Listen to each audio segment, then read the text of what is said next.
19 septembre 1944. L'aube se lève sur Araort, France. La 5e armée blindée allemande lance l'opération Panzerfaust avec 262 chars, sa plus importante contre-offensive depuis la Normandie. Objectif, détruire la tête de pont de Patton. Stopper l'avancée de la 3e armée. À midi, c'est terminé. Plus de 80 chars allemands détruits. Pertes américaines, 7. Hitler exige des explications. Ces généraux n'en ont aucune. Un officier blindé écrira plus tard « Nous avons attaqué une force blindée américaine et nous nous sommes retrouvés à être traqués comme des lapins. » Et c'est la bataille d'Araort, la plus grande bataille de chars, menée par les forces américaines pendant la Seconde Guerre mondiale, et le jour où le haut commandement allemand réalisa qu'il ne pouvait plus gagner de bataille de chars contre les Américains. Voici ce qu'ils dirent. Lorsque l'impossible se produisit. En septembre 1944, la 3e armée de Patton avait écrasé la résistance allemande en Irlande et établi des têtes de pont sur la Moselle près de Nancy. L'avancée menaçait la région industrielle de Sarre, l'un des derniers grands centres de production encore sous contrôle. Adolf Hitler exigea une contre-offensive immédiate. L'ordre fut donné au général Assaut-Font Montoyel, commandant la 5e armée blindée. Reprendre Nancy. Détruire la tête de pont américaine. Arrêter Patton. Montoyel était l'un des commandants de blindés les plus compétents d'Allemagne, un vétéran qui maîtrisait la guerre blindée au plus haut niveau. Hitler déploya des forces qu'il pouvait difficilement mobiliser, les 111e et 113e Panzerbrigades, équipés des tout nouveaux Panthers, sans doute les meilleurs chars moyens du monde. Des renforts furent envoyés, notamment la 15e division de panzergrenadiers et des éléments de la 21e division blindée. Les forces allemandes totales s'élevaient à environ 262 chars et canons d'assaut. Le plan était conforme à la doctrine allemande classique. Un assaut concentré sur une percée en front étroit, visant à encercler les positions avancées par l'arrière. Manufol choisit Araort, où les forces américaines semblaient clairsemées, comme point de percée. Les renseignements indiquaient que les unités de chars américaines étaient en sous-effectif et risquaient d'être submergées. La confiance allemande était élevée. Les Panthers étaient équipés de canons de 75 mm capables de pénétrer les blindages des charmants américains à des distances supérieures à 2000 mètres. Les équipages de chars étaient des vétérans, forts de nombreuses années d'expérience au combat. Les Américains qu'ils allaient affronter, la 4e division blindée, étaient relativement novices en matière de combat de chars soutenus. Ce que les renseignements allemands ont manqué s'est avéré crucial. Le commandement de combat A, commandé par le lieutenant-colonel Craton Abrams, tenait Araort. Bien qu'en infériorité numérique, 163 chars américains contre 262 allemands, les Américains bénéficiaient d'avantages critiques que les planificateurs allemands n'avaient pas pris en compte. Premièrement, la connaissance du terrain. Les unités de reconnaissance américaines avaient cartographié chaque approche. Les commandants connaissaient les champs de tir, les positions de dissimulation et les distances d'engagement pour chaque voie d'attaque. Deuxièmement, la coordination de l'artillerie. Les bataillons avaient préenregistré des plans de tir défensifs couvrant toutes les approches. Troisièmement, l'appui aérien tactique. La supériorité aérienne alliée permettait de faire appel à des chasseurs-bombardiers lorsque les conditions météorologiques le permettaient. Le soir du 18 septembre, les unités de reconnaissance américaines ont détecté des concentrations de blindés allemands. Les observateurs avancés ont signalé d'importants mouvements de véhicules. Le commandement de combat a été mis en alerte maximale. Les commandants de chars ont positionné les Sherman en position de défilé complet. Caisse dissimulée. Seule la tourelle était exposée. Maximisation avantage défensif, les Américains savaient qu'ils ne pouvaient rivaliser avec les chars allemands. En termes de blindage et de puissance de feu, les 75 millions de livres de feu d'un Sherman peinaient à percer le blindage frontal d'un Panther, même à courte portée, tandis que les Panthers pouvaient détruire les Sherman à très longue distance. Mais les Américains avaient appris des méthodes tactiques pour neutraliser les avantages allemands. Utiliser le terrain comme protection. Coordonner plusieurs chars contre des cibles uniques. Faire appel à l'artillerie pour freiner les progressions. manœuvré pour attaquer par les flancs vulnérables. Et l'arrière. À la tombée de la nuit, les deux forces se préparèrent. Les commandants allemands briefèrent leurs équipages sur les objectifs. Les tankistes américains chargèrent les munitions, vérifièrent les communications, étudièrent le terrain. Les prévisions météorologiques annonçaient du brouillard pour le matin. Des conditions favorables aux défenseurs face aux attaquants naviguant sur un terrain inconnu. 19 septembre 1944, 6 heures. Un épais brouillard recouvrait Aracor tandis que les blindés allemands avançaient. La 113e brigade blindée mena l'assaut. Les Panthers et les Panzers avancèrent. La visibilité était inférieure à 50 mètres. Les commandants allemands pensaient que les conditions météorologiques leur offriraient un camouflage, mais le brouillard se retourna contre eux. Les équipages allemands, ne pouvant distinguer le terrain ni identifier les positions américaines, se regroupèrent sur les routes étroites, maintenant leur cohésion. Les défenseurs américains, stationnaires et préparés, entendirent les chars allemands approcher bien avant de les voir. À 6h30, les chars allemands de tête émergèrent du brouillard, directement devant les positions américaines. Les engagements se firent à bout portant, parfois à moins de 100 mètres. À ces distances, les canons américains de 75 mm pouvaient percer même le blindage des Panthers. Les commandants américains tirèrent les premiers, tirant souvent plusieurs salves avant que les équipages allemands n'identifient les cibles. L'avancée allemande devint chaotique. Les chars touchés en tête bloquaient les routes étroites, empêchant les véhicules suivants d'avancer ou de manœuvrer. Les commandants allemands tentèrent de se déployer en ligne d'assaut, mais le brouillard et le terrain inconnu rendirent toute coordination impossible. Des Panthers isolés se retrouvèrent, encerclés par de nombreux Sherman, attaquant de différentes directions. Les tankistes américains utilisèrent des tactiques spécifiquement développées pour combattre les blindés allemands supérieurs. Ne pas engager le combat frontalement, manœuvrer pour des tirs latéraux, coordonner plusieurs chars contre des cibles uniques. Lorsque 4 ou 5 Sherman attaquèrent un Panther simultanément sous des angles différents, la supériorité technique n'avait plus d'importance. À 8 heures, la 113e brigade de Panzer était hors de combat. Plus de 40 chars furent mis hors de combat. Les chars allemands survivants se retirèrent en désordre, abandonnant les véhicules endommagés. Le brouillard du matin, ce qui devait faciliter leur attaque, avait transformé la bataille en un corps à corps rapproché, où la supériorité numérique et le positionnement défensif américain se révélèrent décisifs. Les pertes américaines furent remarquablement légères. 7 chars détruits, quelques-uns endommagés. La disparité semblait impossible. Les rapports allemands d'après-action peinaient à expliquer le désastre. Les équipages de chars rapportèrent avoir été pris en embuscade, incapables d'identifier les cibles. Avant d'être touchés, se retrouvant encerclés, le brouillard commença à se dissiper vers 9 heures, révélant le champ de bataille. Des dizaines de chars allemands étaient immobilisés. Sur les voies d'accès, les tankistes américains dénombrèrent plus de 40 pertes confirmées, ainsi que de nombreux dégâts. Mais la bataille n'était pas terminée.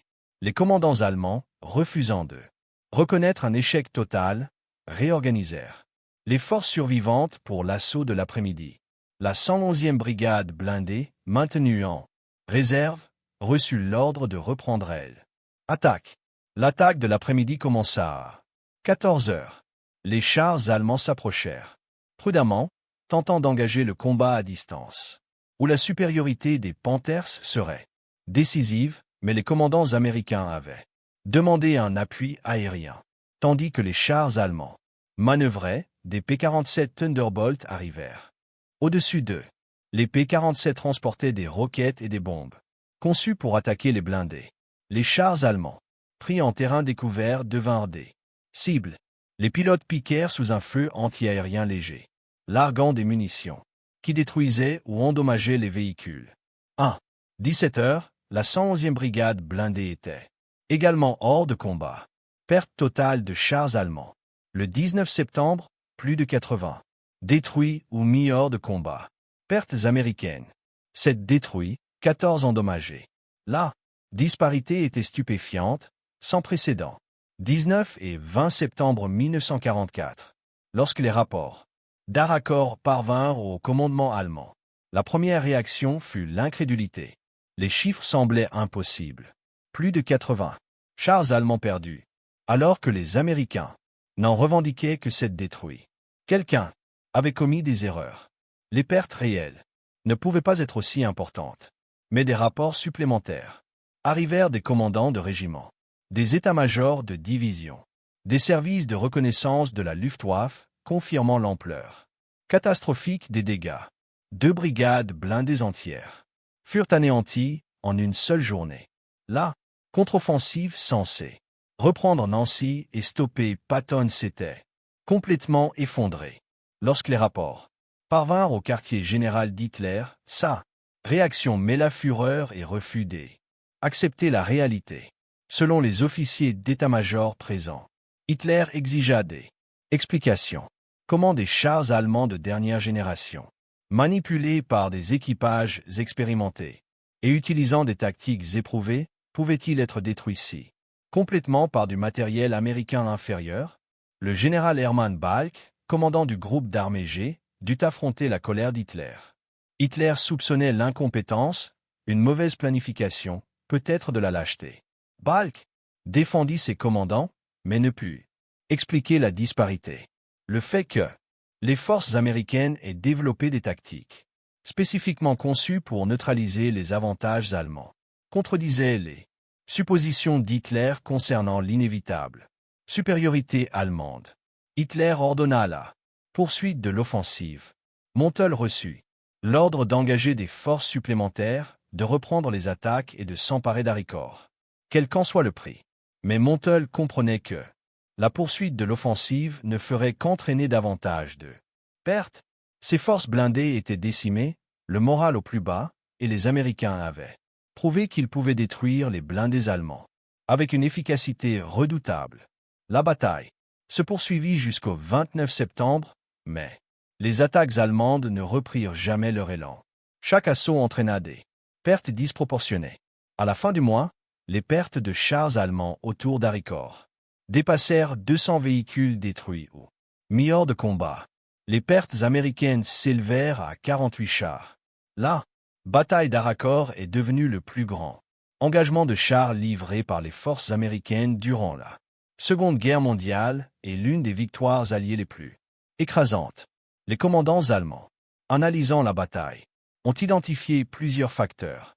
Le premier était la supériorité aérienne américaine. Les mouvements allemands, en plein jour, attiraient immédiatement les attaques de chasseurs-bombardiers. Le deuxième était la coordination de l'artillerie. Les avancées étaient constamment perturbées par des tirs d'artillerie massifs. Le troisième était la maîtrise tactique américaine. Les tankistes américains avaient appris à neutraliser les avantages allemands grâce à un positionnement supérieur et à l'utilisation d'armes combinées. Mais l'impact psychologique a dépassé les leçons tactiques. La doctrine allemande des blindés supposait que la supériorité de l'équipement et de l'entraînement compenserait les avantages matériels alliés. Haricourt a anéanti ces suppositions. Les forces américaines, équipées de chars techniquement inférieurs, ont détruit des formations allemandes aguerries. Pour les équipages de chars allemands, Haricourt est devenu un récit édifiant. Les vétérans qui ont survécu parlaient des capacités américaines avec un respect frôlant la crainte. Un commandant écrivit plus tard, après l'Haricourt, « Nous avons compris que nous n'étions plus à la chasse blindés alliés. Nous étions traqués. » Ce renversement psychologique, de prédateur à proie, a profondément altéré la confiance allemande. La réponse officielle due au commandement allemand a tenté de limiter les dégâts en insistant sur la supériorité matérielle américaine et sa puissance aérienne. Mais des officiers supérieurs reconnaissaient en privé un fait plus fondamental. Les forces américaines avaient appris à mener des batailles de chars aussi efficacement que les Allemands, tout en bénéficiant d'avantages considérables en nombre, en logistique et en soutien. Les interrogatoires d'après-guerre des commandants allemands ont révélé des analyses franches des erreurs commises et de leurs conséquences sur les capacités militaires allemandes. Le général Hasso von Montoyel, qui commandait la 5e armée blindée pendant la bataille, a fourni une analyse détaillée. La défense américaine à Haricourt était de premier ordre. Vos commandants de chars ont fait preuve d'une habileté tactique égale à la nôtre. Conjuguée à une supériorité numérique, d'artillerie et aérienne, le résultat était inévitable. Il s'agissait d'une reconnaissance significative de la part de l'un des plus grands commandants de blindés allemands. Manufol a notamment salué cette performance. Les compétences tactiques américaines étaient-elles à la hauteur des standards allemands? Évaluation. Les commandants allemands parlaient rarement des forces alliées. Le lieutenant-général Hermann Balck était plus critique des performances allemandes tout en louant les capacités américaines. Nous avons sous-estimé les forces blindées américaines. Leur maîtrise technique s'était considérablement améliorée. Depuis la Tunisie à Araort, ils employaient des tactiques interarmes que nous considérions comme des capacités exclusivement allemandes. L'expression « capacité exclusivement allemande » reflétait le coup psychologique porté. La culture militaire allemande supposait que la compétence tactique compenserait les avantages matériels des Alliés. Lorsque les forces américaines ont démontré des compétences tactiques équivalentes tout en possédant une supériorité matérielle, les calculs stratégiques allemands sont devenus intenables. Le colonel Rudolf von Gersdorf, chef du renseignement, a analysé l'évolution américaine. Les Américains ont rapidement tiré les leçons des défaites de Kasserine en 1943. Ils manquaient d'expérience. À Araort, en 1944, ils avaient développé des tactiques spécifiquement conçues pour neutraliser nos avantages techniques. Cette courbe d'apprentissage fut plus rapide que prévu. Les évaluations allemandes identifièrent des avantages américains spécifiques. Le premier était la communication. Les unités américaines utilisaient largement la radio pour la coordination. Cela offrait aux commandants une meilleure connaissance de la situation et une réponse plus rapide.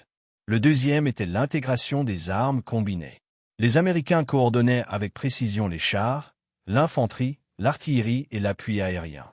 Un commandant nota, lorsque nous attaquions les positions américaines, nous étions confrontés à un système coordonné, notamment une artillerie qui répondait en minutes, un appui aérien en moins d'une heure et des équipes d'infanterie et de chars défendant des positions se soutenant mutuellement. Le troisième était là. Soutien logistique. Les opérations allemandes s'enrayaient régulièrement lorsque le carburant et les munitions se raréfiaient. Les forces américaines maintenaient un approvisionnement constant. Les officiers allemands reconnaissaient que cela reflétait une compétence organisationnelle et non pas seulement une abondance matérielle. L'impact psychologique sur les équipages allemands fut considérable. Avant l'Aracor, les équipages de Panther entraient en bataille, confiant que leur blindage supérieur leur assurerait la victoire. Après Hardcore, les tankistes allemands abordèrent les engagements avec prudence, conscients que la supériorité technique ne garantissait plus la victoire. Ce changement psychologique influença les décisions tactiques. Les commandants allemands devinrent plus défensifs, moins prêts à prendre des risques. Les chars allemands engageaient le combat à portée maximale plutôt que de se rapprocher à des distances décisives. Cette mentalité défensive contredisait l'accent mis par la doctrine allemande sur l'action agressive. L'analyse la plus révélatrice fut peut-être celle du colonel Hans von Leuck. Après des batailles comme Aracor, nous avons dû accepter que les forces américaines avaient égalé nos capacités tactiques tout en possédant des avantages matériels que nous ne pouvions surmonter. Dès lors, nous menions des actions de retardement et non plus la recherche de la victoire. L'importance de la bataille d'Aracor s'étendait bien au-delà des résultats tactiques immédiats. Elle représenta un tournant dans la doctrine de la guerre blindée et valida des principes qui allaient façonner le combat de chars. Pendant des décennies, pour les forces américaines, Aracor prouva qu'un équipement techniquement inférieur pouvait vaincre un blindage supérieur. Grâce à l'innovation tactique, le M4 Sherman, critiqué pour son blindage insuffisant, comparé à celui des Panthers, avait détruit les blindés allemands à un rythme supérieur à 3,1 lorsqu'il était employé correctement. Cette bataille a validé la doctrine américaine, privilégiant la production en masse d'équipements adéquats plutôt que la production en petit nombre de véhicules techniquement supérieurs. Elle a justifié l'approche américaine des armes combinées. Plutôt que de s'appuyer sur la supériorité individuelle des chars, la doctrine américaine intégrait les chars à l'artillerie, l'infanterie, le génie et la puissance aérienne. Les chars allemands étaient peut-être supérieurs en combat singulier, mais ils combattaient rarement. En duel, ils affrontaient des équipes coordonnées, qui neutralisaient les avantages techniques par la coopération tactique. Le lieutenant-colonel Keaton Abrams, commandant du combat commanda, est devenu légendaire pour ses tactiques agressives, ses méthodes, manœuvres rapides, concentration des forces, coordination avec les armes de soutien sont devenus des modèles pour la doctrine américaine des blindés. Des années plus tard, le char M1 Abrams serait nommé en son honneur. Pour les forces allemandes, Araort a forcé une douloureuse réévaluation. L'hypothèse selon laquelle la supériorité tactique compenserait les avantages matériels des Alliés était fondamentale lorsque cela s'est avéré faux, lorsque les Américains ont démontré des capacités tactiques équivalentes aux normes allemandes. Tout en bénéficiant d'une supériorité matérielle, les calculs stratégiques allemands sont devenus intenables. La bataille a accéléré le changement psychologique chez les tankistes allemands. Avant Aracor, les équipages abordaient les engagements avec confiance. Après Héricourt, la confiance a cédé la place à la prudence. Les opérations des chars allemands sont devenues de plus en plus défensives et réactives. Cette mentalité contredisait les principes de la guerre blindée et a encore réduit l'efficacité, l'analyse militaire moderne, met l'accent sur des leçons durables.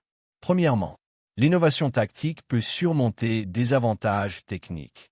Les tankistes américains ont développé des méthodes spécifiques pour vaincre les blindés supérieurs. Celles-ci restent pertinentes pour les tactiques modernes. Deuxièmement, l'intégration des armes combinées multiplie l'efficacité. Les systèmes individuels ont des limites. Bien coordonnés, ils créent des capacités supérieures à la somme de leurs parties. La bataille d'Accord l'a démontré, les chars allemands étant systématiquement détruits par des équipes coordonnées. Troisièmement, l'entraînement et la doctrine sont aussi importants que l'équipement.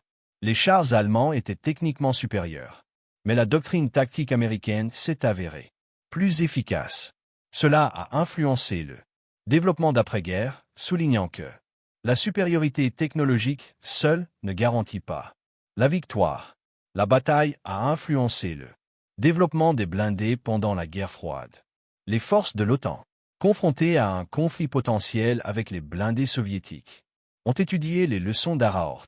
L'infériorité technique pouvait être surmontée par l'innovation tactique, la coordination des armes combinées, l'exploitation des faiblesses. Ces principes ont façonné la doctrine de l'OTAN tout au long de la guerre froide. Après la guerre, les militaires allemands étudièrent la bataille d'Aracor comme exemple de la façon dont la compétence tactique, l'utilisation combinée des armes et l'exploitation judicieuse du terrain pouvaient vaincre des forces techniquement supérieures. Les Bundes intégrèrent ces leçons, ironiquement, tirant les enseignements de la bataille où les Américains avaient vaincu des formations allemandes. Ce que le haut commandement allemand disait d'Aracor importa finalement moins que ce que la bataille avait démontré. Les forces américaines, étant passées de troupes inexpérimentées stationnées à Kasserine à des formations blindées capables de détruire des unités d'élite allemandes.